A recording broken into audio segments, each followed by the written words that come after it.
ফুলকলি এ ফুলকলি বলতো এটা কোন গলি? আসলে এটা কোনো গলি নয়, এটি হচ্ছে এখানে ফুল চাষ হচ্ছে।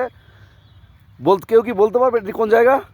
বলতে পারবে না তো? তাহলে আমি বলছি, এটি হচ্ছে রংপুর সিটি কর্পোরেশনের, এটি 12 নম্বর ওয়ার্ডের মধ্যে পড়েছে।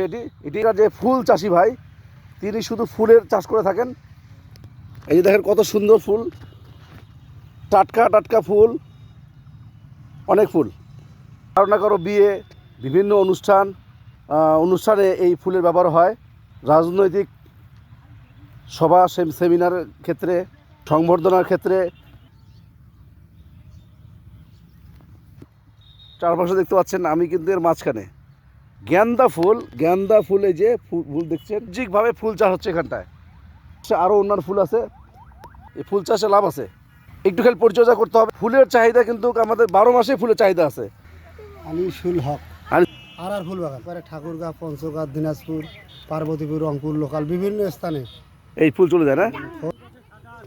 এই যে হলুদ চন্দ্র মল্লিকা বলছে ওনারা। ঠিক আমার পেছনে এটি হচ্ছে সাদা, এই পাশে হচ্ছে হলুদ চন্দ্রমল্লিকা, ডান পাশে হচ্ছে সাদা চন্দ্রমল্লিকা। অনেক কত সুন্দর ফুল, এইমাত্র কেটে নিয়ে আসলো। 01721218583 যোগাযোগ করলে বিকাশে টাকা দিলে আমরা মাল পাঠিয়ে দেবো একেবারে বাসায়, হোম ডেলিভারি। কলি ধরছে অনেক কলি।